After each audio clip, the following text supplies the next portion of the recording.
Salut et bienvenue. Dans cette vidéo, on va traiter la notion des référentiels et on va en particulier voir les trois référentiels les plus importants, à savoir le référentiel terrestre, géocentrique et héliocentrique.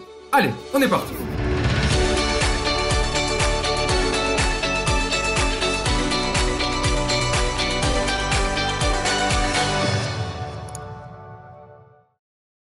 Les référentiels. Alors, c'est quoi un référentiel?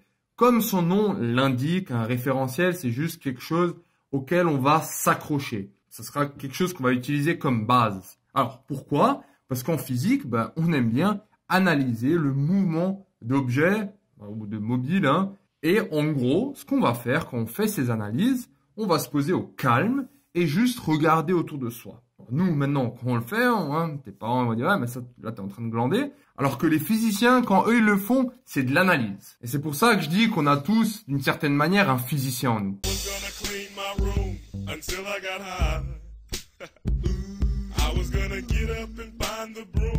Donc la question qu'on se pose, c'est où est-ce qu'on se pose pour analyser le mouvement d'un objet?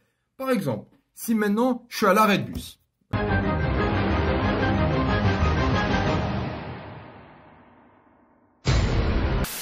Et je vois un cycliste passer. Si je devais décrire, ce serait quoi son mouvement? Supposons que le cycliste, moi, je le vois comme ça. Donc, je vois un cycliste qui passe. Il est là, il passe, il passe, il passe, il passe. Et après, il prend le virage, comme ça. Voilà. Donc, ça, c'est mon mouvement. Je vois que c'est droit. Après, ça tourne un peu. Ok. Donc, ça, c'est si je suis maintenant un passant à l'arrêt de bus. Très bien. Par contre, si je suis dans le bus, alors imagine-toi là, il y a le cycliste et il y a un petit bus à côté. Et moi, donc ce bus aussi, il avance, ça c'est la trajectoire du bus, disons. Ça c'est mon bus. Et maintenant, je suis pas le gars à l'arrêt ici qui voit ça, non, je suis dans le bus. Qu'est-ce qui se passe? Déjà, si on avance à la même vitesse, ça sera assez marrant parce que j'aurai l'impression que le cycliste, il est immobile. T'es d'accord? Parce que lui, il va avancer et en même temps que j'avance, t'as l'impression que, en fait, les deux, on est immobile et en fait, t'as juste un paysage qui défile derrière. Des fois, c'est des impressions bizarres qu'on a quand on est dans le train, par exemple. Donc, au début, le cycliste va nous paraître tout simplement immobile. Voilà, c'est un point à côté de nous. Par contre, après, quand il va tourner, sa trajectoire, elle va changer. D'un coup, tu as l'impression que le gars, il va juste se déporter et faire comme ça. Ou, même si toi, t'avances, parce que lui va devoir ralentir, ce sera peut-être même cette impression. Tu verras un gars juste partir derrière toi. Voilà. Donc, encore une fois, ça dépendra de deux choses. C'est quoi?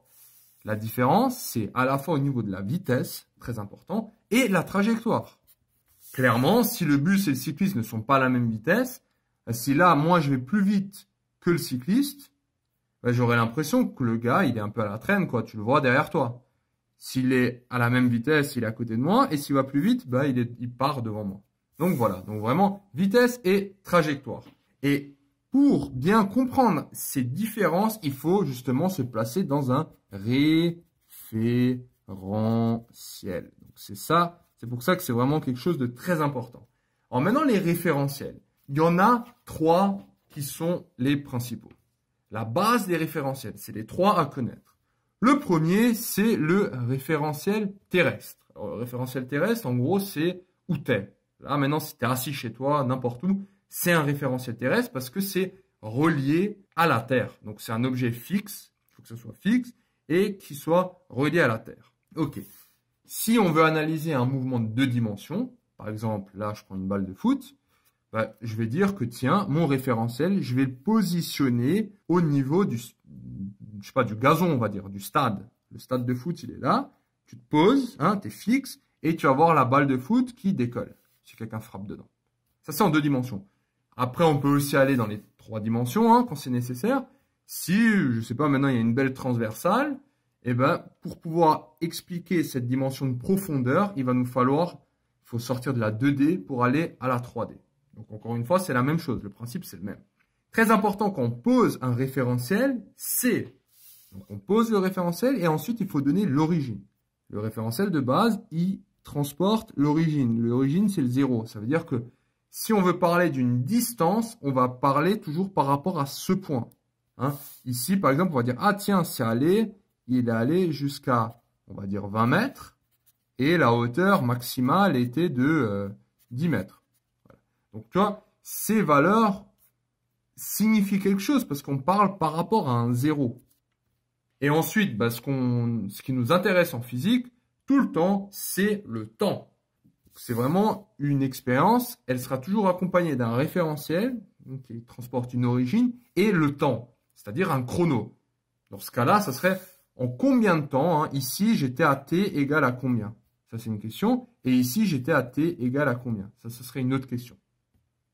Donc ça, c'est pour le référentiel terrestre. Dès qu'il y a quelque chose qui se passe, on va dire dans ta vie, ou des choses que toi, tu observes, le réflexe, ça serait d'utiliser un référentiel terrestre. Mais voilà, c'est pas toujours le cas, surtout pas en cours. On s'intéresse aussi à d'autres choses. Par exemple, là, il faudra employer un référentiel géocentrique. Alors, c'est quoi ce délire géocentrique? Juste au niveau du nom, géo, hein, géologie, bah, ça te fait penser à la planète, donc c'est à la Terre. En fait, cette fois-ci, c'est aussi un référentiel lié à la Terre, mais sauf que tu n'es pas sur la surface de la Terre, mais tu te positionnes au milieu de la Terre. Tu as vraiment, tu vois, ça c'est un rond, hein, une sphère, et tu te positionnes au milieu. Au niveau des axes, on dit tout le temps, oui, ils pointent vers 3 étoiles très lointaines. C'est quoi ce délire? Ça veut juste dire que pour que ces axes-là, ils ne bougent pas, hein, tu es d'accord qu'ils ne sont pas censés bouger, sinon tu t'en sors plus. On dit qu'en fait, on va les fixer sur 3 étoiles qui sont à perpète.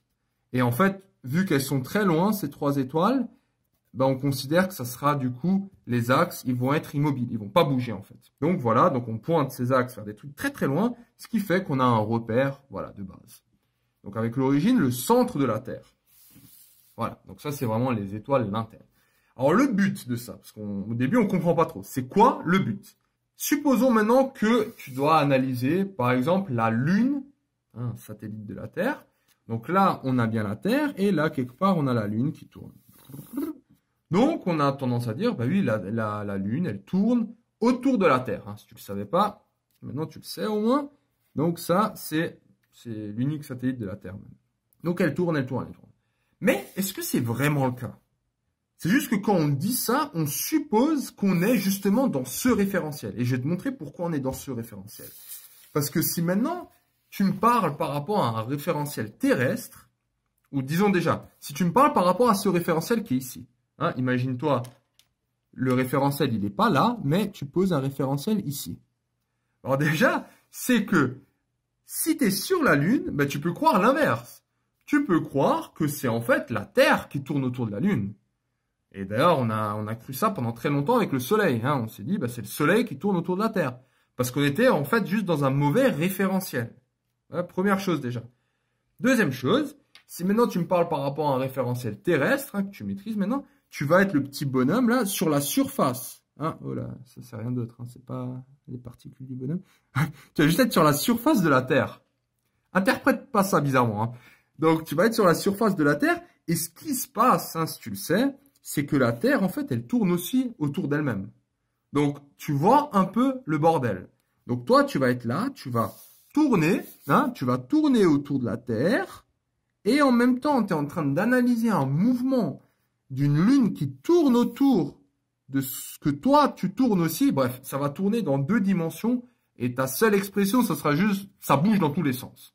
Et le dernier référentiel dont je voulais te parler, c'est le référentiel héliocentrique. Alors, hélio, hein, donc hélio, bon, ça, c'est solaire, soleil. Donc, cette fois-ci, on va pas se positionner ici, comme le géocentrique, hein. Donc, ça, c'est le géo ici, disons. On va pas se mettre ici, mais on va se mettre vraiment au centre du soleil.